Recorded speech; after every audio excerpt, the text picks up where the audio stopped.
Hi viewers, welcome to our channel. Ram Charan గారి పెద్ద cinema March 27న రాబోతుంది, మనకు తెలిసిందే. అయితే దీనికి ఒక ఇంట్రెస్టింగ్ న్యూస్ ఏంటంటే, రామ్ చరణ్ గారికి గుర్తుండిపోయే సినిమాలన్నీ కూడా మార్చ్ లోనే వచ్చాయి. అది ఒక మగధీర మినహా రంగస్థలం కావచ్చు, త్రిబుల్ ఆర్ కావచ్చు. మరి ఇప్పుడు అదే సెంటిమెంట్ ని రామ్ చరణ్ గారు ఫాలో అయ్యి మార్చ్ లోనే రిలీజ్ చేస్తున్నారా, లేకుంటే ఇంకేమన్నా రీజన్ అయి ఉంటుందా? మరి మార్చ్ సెంటిమెంట్ ఆయనకి మరొకసారి సూపర్ డూపర్ హిట్ ఇచ్చి ఆయన కెరీర్ లో గుర్తుండిపోయే సినిమాగా పెద్ద నిలవబోతుందా? ఇప్పుడు ఇదే అంశం మీద డిస్కస్ చేయడానికి ప్రజెంట్ మనతో పాటు సీనియర్ ఫిల్మ్ జర్నలిస్ట్ అప్పాజీ గారు ఉన్నారు. వారిని అడిగి తెలుసుకునే ప్రయత్నం చేద్దాం. సార్ నమస్కారం sir. Hi Aditya. Sir March 27 ఆయన బర్త్డే ఆహా. కూడాను రామ్ చరణ్ గారిది. మళ్ళీ అదే రోజున పెద్ద సినిమా రిలీజ్ అవబోతుంది. సో మరి మార్చ్ సెంటిమెంట్ ఆయనకు ఒక కంబ్యాక్ ఇస్తుందా గేమ్ చేంజర్ ఫ్లాప్ తర్వాత? ఎందుకంటే మార్చ్ లోనే ఆయనకు ట్రిబుల్ ఆర్ ఉంది, మార్చ్ లోనే రంగస్థలం కూడా ఉంది. మరి ఆ సెంటిమెంట్ వర్కౌట్ అవుతుందా సార్? అంటే కంబ్యాక్ అనడం కరెక్ట్ కాకపోవచ్చు, కానీ డెఫినెట్ గా ఈ సినిమాతో మంచి హిట్ కొట్టాలని అయితే ఫ్యాన్స్, జనరల్ ఆడియన్స్ కూడా గట్టిగా కోరుకుంటున్నారు. కాబట్టి దానికి తోడు ఇప్పుడు బర్త్డే రోజు రిలీజ్ అవుతున్న సినిమా కాబట్టి అంటే ఒక డబుల్ ధమాకా లాగా కదా. డెఫినెట్ గా అంటే ఇప్పటి వరకు ఈ సినిమాకు సంబంధించినటువంటి అప్డేట్స్ అవి మనం ఫాలో అయితే ఇప్పుడు ఈ సాంగ్ ఎంత పెద్ద హిట్ అయిందో మనం చూసాం కదా. కొన్ని మిలియన్స్ ఆఫ్ వ్యూస్ దానికి రావడం చూసాం. ముఖ్యంగా హుక్ స్టెప్ అనేది బాగా వైరల్ అవుతుంది. జనరల్ గా ఒక సినిమా విజయంలో కీలక పాత్ర పోషించేవి పాటలే కాబట్టి ఇందులో మొదటి పాట చాలా పెద్ద విజయం సాధిస్తూ ఇప్పటికీ ఇంకా సంచలనం సృష్టిస్తుంది. కాబట్టి ఇంకా 4 నెలలు, కరెక్ట్గా 4 నెలలు ఉంది కదా మార్చి 27 అంటే. కాబట్టి ఈ సినిమా డెఫినెట్ గా రామ్ చరణ్ కెరీర్ లో ఒక మైల్ స్టోన్ లాగా, ఒక రంగస్థలం లాగా, ఒక ట్రిపుల్ ఆర్ లాగా ఆ రేంజ్ లో సక్సెస్ అవుతుందని అయితే అంచనాలు ఉన్నాయి. ప్రస్తుతానికి ఉన్నటువంటి బడ్జ్ ప్రకారం దాన్ని ఖచ్చితంగా ఆ రేంజ్ లో సినిమా ఉండే అవకాశం ఉందని నాకు అనిపిస్తుంది. ఎందుకంటే ఇప్పుడు ఉదాహరణకి ఈ సినిమా డైరెక్టర్ సానా బుచ్చిబాబు, ఆయన ఫస్ట్ సినిమా వచ్చి ఎన్నాళ్ళు అవుతుంది? ఇప్పుడు కరోనా టైంలో వచ్చినట్టు కదా, ఉప్పెన. ఒక 4-5 ఇయర్స్ అయితే అవుతుంది.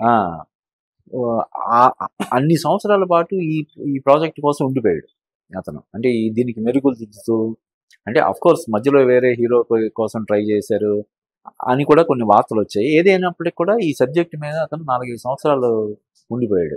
అంటే ఒక కొత్త హీరో తోటి ఒక 100 కోట్లు సినిమా తీసినటువంటి డైరెక్టర్ 4-5 సంవత్సరాలు ఉండడం అనేది జరగదు కదా. ఎన్నో ఆఫర్లు వచ్చి ఉంటాయి. వాటన్నిటినీ కాదనుకొని దీని మీద ఉండిపోయాడు కాబట్టి అదొకటి. తర్వాత ఇప్పుడు ఇందులో హీరోయిన్ జాన్వీ కపూర్కి ఉన్నటువంటి క్రేజ్ మనకి తెలుసు కదా. అలాగే రెహమాన్, అంటే ఆయన హిందీ సినిమాలకి దానికి అన్నిటికీ చేస్తున్నప్పుడు కూడా ప్రాపర్గా ఒక తెలుగు సినిమాకి రెహమాన్ మ్యూజిక్ చేసి చాలా సంవత్సరాలు అవుతుంది కదా. అలాగే రెహమాన్ ట్యూను తెలుగులో, తమిళంలో అక్కడ ఇక్కడ బాగా వైరల్ అయ్యాము మనకి ఈ మధ్యకాలంలో, నాకు తెలియదు. కానీ చాలా రోజుల తర్వాత రెహమాన్ పాట ఇంతగా జనాల్లోకి వెళ్ళడం అనేది, వీటన్నిటిని చూస్తే రామ్ చరణ్, జాన్వీ కపూర్, రెహమాన్, సానా బుచ్చిబాబు, మైత్రి మూవీ మేకర్స్, మళ్ళీ దానికి సుకుమార్ కూడా తోడై ఉండడం, ఇవన్నీ చూస్తే రామ్ చరణ్ ఇటీవల కాలంలో ఆచార్య ఈ సినిమాలు గేమ్ చేంజర్ కలిగించినటువంటి డిసప్పాయింట్మెంట్ని ఇది పటాపంచలు చేసే అవకాశం ఉందని అయితే నాకు అనిపిస్తుంది.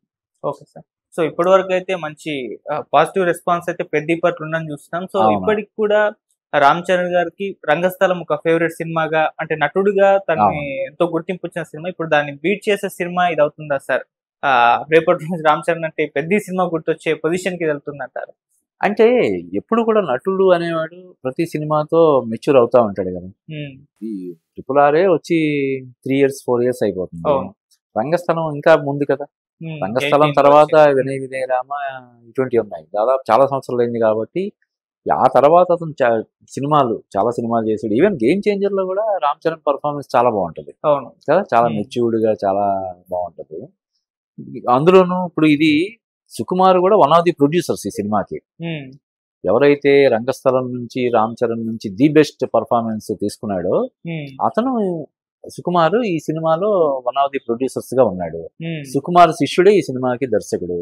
కాబట్టి డెఫినెట్ గా ఈ సినిమా రంగస్థలాన్ని మించిన పర్ఫార్మెన్స్ ఇవ్వడానికి అంటే సబ్జెక్ట్ మనం దీన్ని బట్టి కూడా చూస్తే పర్ఫార్మెన్స్ కి ఎక్కువ స్కోప్ ఉన్న సబ్జెక్ట్ కాబట్టి డెఫినెట్ గా ఈ సినిమాతో ఇంకో నటుడిగా ఇంకో 4-5 మెట్లు ఎక్కుతాడని మనం చెప్పొచ్చు. ఓకే సార్, ఇది మళ్ళీ చాలా ప్లానింగ్ గా తీసుకెళ్తున్నట్టున్నారు బుచ్చిబాబు గారు. అంటే షూటింగ్ కూడా చాలా తొందరగా కంప్లీట్ అయ్యి తొందరగా రిలీజ్ వచ్చేసింది. మామూలుగా స్టార్ హీరో సినిమా అంటే సినిమా తర్వాత 2-3 సంవత్సరాలు గ్యాప్ తీసుకుంటారు. గేమ్ చేంజర్ ఈ ఇయర్ లోనే వచ్చింది. ఇప్పుడు నెక్స్ట్ ఇయర్ వచ్చేసరికి రామ్ చరణ్ గారి సినిమా వస్తుంది, ప్రమోషన్ స్టార్ట్ చేస్తారు, లుక్ రిలీజ్ చేస్తున్నారు, సాంగ్లు రిలీజ్ చేస్తున్నారు, అంటే ఒక మంచి ప్లానింగ్ తో వెళ్తున్నారు. అంటే రామ్ చరణ్ సెట్స్ కి రావడం గేమ్ చేంజర్ రిలీజ్ అయిన తర్వాత అయి ఉండొచ్చు. అవును, అంటే అది కూడా సంవత్సరం అయిపోతుంది కదా గేమ్ చేంజర్. జనవరిలో వచ్చింది. జనవరిలో వచ్చిందంటే అంతకు ముందు ఒక 3-4 నెలల ముందైనా షూటింగ్ కంప్లీట్ అయ్యి ఉండాలి కదా పోస్ట్ ప్రొడక్షన్ కి దీనికి. మామూలుగా ఇప్పుడు అంతకు ముందు ఈవెన్ చిరంజీవి గారు కూడా సంవత్సరానికి 6-7 సినిమాలు చేసిన సందర్భాలు ఉన్నాయి కదా. ఇప్పుడు కృష్ణ గారు లాంటి వాళ్ళు 18 సినిమాలు, ఈవెన్ ఎన్టీఆర్ 12-13 ఇలా చేసిన సందర్భాలు ఉన్నాయి కదా. అంటే ఒక సినిమాని ప్రాపర్ గా ఒక 30 రోజులు 40 రోజులు షూట్ చేసి కూడా సినిమా విడుదల చేయొచ్చు, అసాధారణటువంటి విజయాలు సాధించవచ్చు అని ఎన్నో సినిమాలు ప్రూవ్ చేశాయి. ఇప్పుడు చెప్తుంటారు దాసనారాయణరావు బొబ్బులి పులి అప్పట్లో పెద్ద సంచలనం అంటే అది 41 days లోనో 42 days లోనో తీశారని చెప్తారు. అటువంటిది ఒక సంవత్సరం తర్వాత రావడం అంటే అది పెద్ద విశేషం ఏం కాదు కదా. అదొకటి. ఇంకొకటి ఏంటంటే ఎప్పుడు కూడా ఒక సినిమాకి సంబంధించి షూటింగ్ కంటే కూడా ప్రీ ప్రొడక్షన్ అనేది చాలా కీలకం. జనరల్గా చెప్తారు చూడు, ఒక సినిమా అనేది టేబుల్ మీదే 90% కంప్లీట్ అయిపోద్దని. ఓకే, షూటింగ్ అనేది కేవలం షూటింగ్ పార్ట్ 10% మాత్రమే. మిగతాదంతా ఇప్పుడు మ్యూజిక్ షూటింగ్ తో సంబంధం లేకుండా చేసుకోవచ్చు, విజువల్ ఎఫెక్ట్స్, స్క్రీన్, ఇవన్నీ అదే కదా. దాన్ని కేవలం ఎగ్జిక్యూట్ చేయడం అన్నదే 10% అని చెప్తుంటారు. కాబట్టి రామ్ చరణ్ ఈ సెట్స్ కి జాయిన్ అవ్వడం కొంచెం లేట్ గా అయినా మనం అన్నట్టు ఒకవేళ సంవత్సరం క్రితమే జాయిన్ అయ్యి ఉన్నా కూడా ప్రీ ప్రొడక్షన్ దాదాపుగా ఎప్పటి నుంచో నడుస్తుంది కదా ఈ సినిమాకి సంబంధించి. కొన్ని వేరే హీరో అనుకున్నా కూడా ప్రీ ప్రొడక్షన్ అయితే జరగాల్సిందే కదా.